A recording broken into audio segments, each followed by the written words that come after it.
두 번째 주도권 토론 단도직입을 하겠습니다. 두 번째 주제는 먹고 사는 문제 어떻게 풀 것인가입니다. 방식은 앞선 단도직입과 같습니다. 단 이번엔 시간이 총 5분입니다. 그러니까 1분이 줄었죠. 잘 지켜주시기 바라고 시간이 그만큼 준 만큼 질문과 답변 시간도 잘 지켜주시기 바랍니다. 먼저 이재명 후보 시작하시겠습니다. 네, 자주 말씀드리는 것처럼 국민의 먹고 사는 문제를 해결을 하는 것만큼 중요한 게 어디 있겠습니까? 또 정부는 물론이고 당조차도 그 일에 적극적으로 나서야 될 겁니다. 우리 사회가 앞으로 맞이하게 될 사회는 지금과는 완전히 다를 겁니다. 인공지능을 장착한 로봇들이 사람들의 노동을 거의 대체하게 되겠죠. 고용에 대한 수요는 줄어들 것이고 또 소득은 역시 줄어들고 그러니까 소비도 줄어들어서 결국 생산과 소비가 균형을 맞추지 못하는 경제 체제의 위기가 올지도 모릅니다. 인류의 역사는 노동시간 단축의 역사이기도 합니다. 그래서 우리 김지수 후보가 관심이 많으실 것 같아서 우리 일자리 관련해서 한번 제가 의견을 한번 물어보도록 하겠습니다. 사실 노동을 기술, 기계가 대체하게 되면 노동에 대한 수요가 줄어들지 않습니까? 이럴 때 이제 대응하는 방식이 두 가지가 있을 수 있는데 노동자들이 퇴출되는 거죠. 근데 그러면 그 사회가 유지될 수가 없죠. 그런데 노동 시간을 줄여서 일자리를 나누는 방식도 있을 수 있습니다. 인류 역사를 보면 노동 시간이 줄어들어 왔잖아요. 정말 해 뜰 때부터 해질 때까지 일하던 시절이 있었고 12시간 일할 때도 있었고 이제는 8시간에서 이제는 주 5일로 앞으로는 주 4.5일을 넘어서 4일로 가지 않겠습니까? 이 노동시간 단축에 대한 좀 필요성이라든지 또 왜 필요한지에 대해서 좀 추가로 의견 같은 걸 한번 주시면 어떻겠습니까? 예, 전 두 가지 정도 이유가 있다고 생각하는데 노동 시간이 단축돼야 되는 이유 첫 번째 같은 경우는 지금 대한민국에서 그 직업을 가지고 있는 분들 삶이 너무 힘듭니다. 거기에 가정까지 추가가 된다고 하면은 양립이 거의 불가능한 상황이 많거든요. 그래서 전 되게 중요한 게 앞으로 노동 시간을 줄이면서 그 나머지 시간들을 가정과 함께 보내고 동시에 생산력은 AI 쪽에 이렇게 맡기고 그래서 생산력을 올리고 노동 시간은 그 줄이는 형태로 가야 된다고 생각합니다. 네, 뭐 좋은 의견 고맙습니다. 노동 시간 단축은 우리가 피할 수 없는 과제입니다. 그러면 이걸 끌려가게 되면 비용이 됩니다. 사회적 갈등이 되는데 우리가 선도하면 기회가 되겠죠. 우리 김두관 후보님은 좀 다른 거 한번 제가 의견 한번 여쭤보겠습니다. 지금 연금 가지고 지금 논란이 많지 않습니까? 지금 윤석열 정부에서 이걸 3대 개혁과제라고 말은 하고 국회에 던졌는데 여야가 거의 합의가 됐어요. 잘 아시겠지만. 그래서 저희가 저번에 결단을 내리지 않았습니까? 물론 이견도 있습니다만 소득 대체율은 44%, 43과 45 왔다 갔다 하다가 여당이 제시한 44% 저희가 받았고 납부율, 기여율 이거는 13%로 이제 합의가 됐기 때문에 저희가 그걸 받았는데 지금 정부 여당이 뜬금없이 구조개혁도 동시에 하자, 일괄로 하자 이렇게 주장을 해요. 저는 가능한 합의는 처리하고 남은 건 과제는 순차적으로 하자 이런 입장인데 좀 이 점에 대한 우리 김두관 후보님 의견 듣고 싶습니다. 지금 연금 문제와 관련해서 굉장히 그동안 논란이 많았고 연금 개혁에 대해서 어렵게 네. 그 위원회가 만들어져서 정말 수차례 토론, 세미나, 워크숍을 해서 결정한 건데 어렵게 합의한 그 안을 정부 여당이 파기했다는 점에 대해서 너무나 안타깝고요. 이제 2060년 되면 연금이 고갈된다 이렇게 공포감을 조성하는데 또 우리 사회가 50년 후에 100년 후에 어떻게 변화할지를 모르는 거지 않습니까? 아까 일자리 문제와 관련해서 또 이야기해 보면 산업혁명에서 기계가 인력을 대체한다 해서 기계 파괴 운동, 러다이트 운동이 일어났는데 나는 이제 미래 사회가 AI랑 인공지능이 많은 일자리를 대체하긴 하지만 또 새로운 사회, 새로운 일자리가 만들어질 수 있겠다는 이런 측면도 저는 고려해 보고 있거든요. 연금 개혁 문제도 50년, 100년 먼 미래를 계획하는 것도 중요하지만 지금 여야 합의한 안을 존중해서 시행해보면서 착오가 생기면 보완하는 게 맞는 게 아닌가 싶습니다. 네, 뭐 좋은 의견이십니다. 저도 전적으로 공감하는 말씀이시고요. 연금 개혁은 지금 하지 않으면 기회가 없습니다. 내년이 넘어가면 또 선거 직전이라 매우 어렵게 되죠. 저는 윤석열 정부, 그러면 여당이 이번 기회를 놓치지 않았으면 좋겠습니다. 저희 민주당도 어렵게 결단한 겁니다. 그리고 여당이 제시한 안을 그대로 받았는데 구조개혁을 동시에 하자면서 거부하는 것은 안 하자는 거나 마찬가지다. 그런 생각이 듭니다. 예. 자, 먹고 사는 문제, 이번엔 김지수 후보의 주도권 토론입니다. 네, 지금 이재명 후보님께 묻겠습니다. 지금 보니까 혹시 청년이 처음 취업할 때 졸업하고 나서 걸리는 시간 혹시 두 분 아십니까? 1년 몇 개월씩 걸린다는. 거의 비슷하게 맞추셨는데 네. 11.5개월이라고 합니다. 네. 근데 그 중에서도 고졸자 같은 경우는 1년이 넘는다고 합니다. 네. 그렇게 길어지고 있는 현상인데 지금 취업하는 게 왜 이렇게 길어졌다고 생각하십니까? 제가 먼저 말씀을 좀 드릴까요? 네, 말씀드렸던 것처럼 우리 사회의 기회가 점점 줄어들고 있습니다. 기회의 총량이 줄어드니까 이걸 이제 기성세대들이 먼저 차지하게 되고 힘없는 새로운 신규 세대들은 그 경쟁에서 밀려나는 거죠. 지금은 기업들이 채용을 해도 경력직을 뽑습니다. 그러니까 신입사원 해도 다 어딘가에서 열심히 일하다 경력을 쌓아서 실력이 갖춰진 사람을 뽑다 보니까 젊은이들이 취직할 기회도 적고 좋은 일자리는 더더욱 없는 거죠.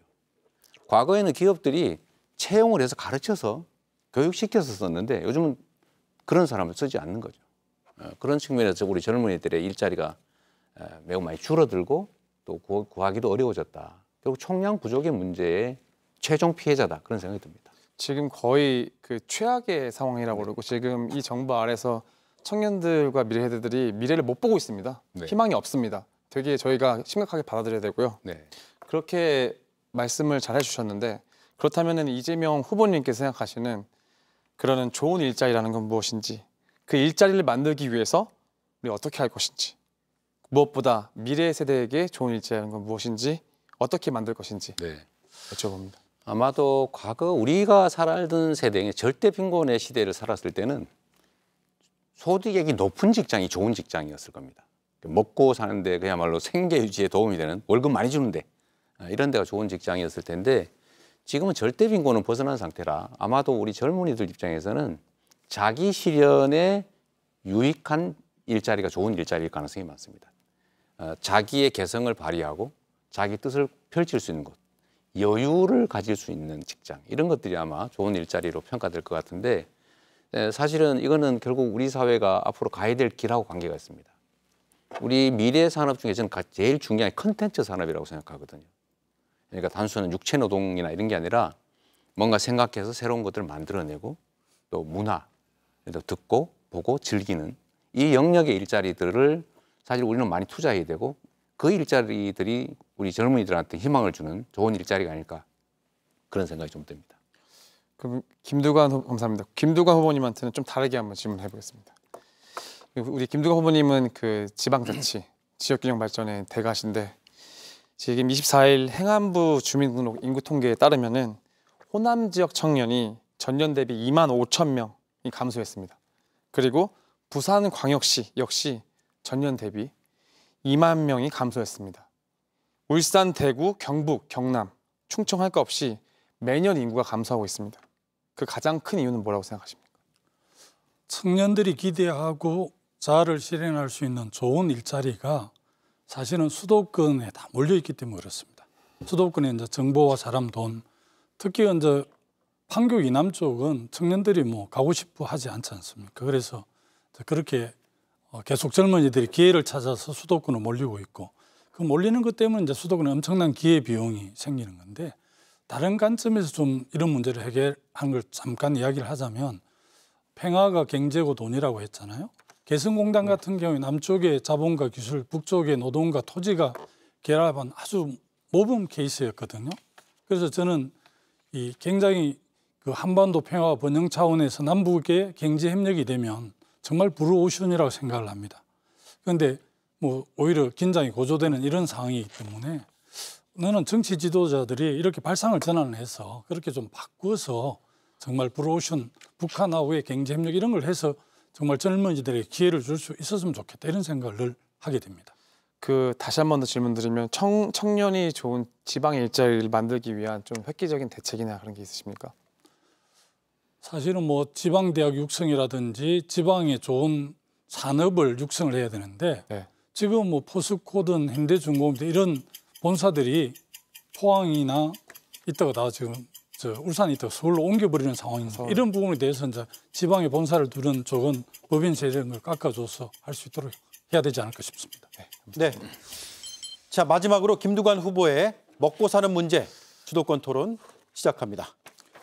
아무래도 이재명 후보에게 물어볼 수밖에 없는데요. 지난번에 이제 종부세 완화, 금투세 유예를 이렇게 주장을 하셨는데 제가 전국을 돌아다니면서 많은 이제 영세 자영업자, 네. 소상공인, 중소기업, 서민들을 만나 보니까 이자 폭탄 때문에 너무나 걱정이 많으시더라고요. 그리고 맷집 끊는 한 개 가게가 문을 닫고 있고 공장도 문 닫은 곳이 많아요. 그런데 이재명 후보께서 이 종부세 완화, 금투세 유예를 주장하는 걸 보면서 많은 우리 당원들께서 이것은 용산 대통령실이나 한동훈 국민의힘이 적극적으로 도와주고 있는데 왜 이재명 후보 이런 주장을 했을까? 만약에 금투세 유예, 종부세 완화를 김두관이가 주장을 했으면 아마 수박으로 몰려서 큰일 났겠다 이런 염려까지 하시더라고요. 근데 왜 또 먹사니즘 이런 걸 실현하고 에너지 고속도로를 만들려고 그러면 굉장히 많은 재원과 예산이 들어갈 텐데 이게 굉장히 제가 들을 때는 모순된 것 같아요. 우리 당의 정책 기조가 또 아무래도 이렇게 객차를 완화하는 쪽으로 있지 않습니까? 중산층과 서민의당이고 그리고 또 우리 당내에 그 개혁적 여원 모임인 더 좋은 미래에서도 이재명 대표 그런 발언에 대해서 우려를 표시를 하셨는데 혹시 종부세 완화, 금투세 유예 이런 부분을 처리할 생각 없으십니까? 사실 국가 정책에는 각각의 목표가 있습니다. 조세 정책은 국가 재정이 필요해서 개인들에게 부담을 시키는 문제인 것인데 국민들한테 언제나 이거 부담시켜서 미안합니다. 이런 자세로 접근을 해야 됩니다. 그게 세금이죠. 근데 이 세금이 개인에 대한 제재 수단이 되면 저항이 격화됩니다. 그리고 어떤 정책이라고 하는 것이 절대 진리라면 괜찮겠지만 정책이라는 언제나 양면성이 있기 때문에 저는 이걸 교조적으로 거기에 매달려서 저는 국민들한테 고통을 줘서는 안 된다고 생각해요. 제가 종부세 말씀을 드리는 이유는 일반적인 종부세를 전부 뭐 폐지를 하자든지 또는 감면하자 그런 게 아닙니다. 내가 평생 벌어서 집 한 채 샀는데 실제로 거주하는 한 채, 1가구 1주택에 대해서는 그걸 그렇게 저항을 감수하면서 굳이 그렇게 할 필요 있겠냐. 지금 재정 말씀 자꾸 하셨는데 누가 그런 통계를 주더라고요. 작년에 실거주 1주택에 대해서 부과된 종부세가 900억인가 밖에 안 된다고 해요. 이 문제 때문에 우리 민주당이 종부세라는 것에 갇혀가지고 그렇게 정치적으로 압박받을 필요가 있겠냐. 제주도 흑거지니까 지금 징벌적 가세라고 해서 저도 깜짝 놀라기는 했는데 기본적으로 이제 가난한 사람들에게는 세금을 적게 받고 또 부자들에게 세금을 많이 부과해서 재분배를 하는 게 이제 조세 정의에 합당하다고 저는 생각을 하고요.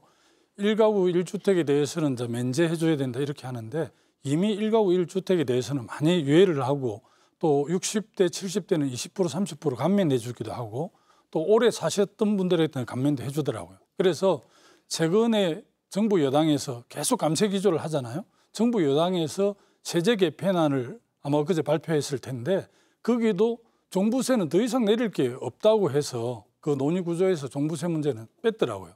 그랬는데 이제 이 후보가 그렇게 해서 제가 문제를 지적하신 얼마 안 되니까 그거까지 굳이 매달리지 말자 그런 얘기입니다. 그렇게 생각하고 있고요.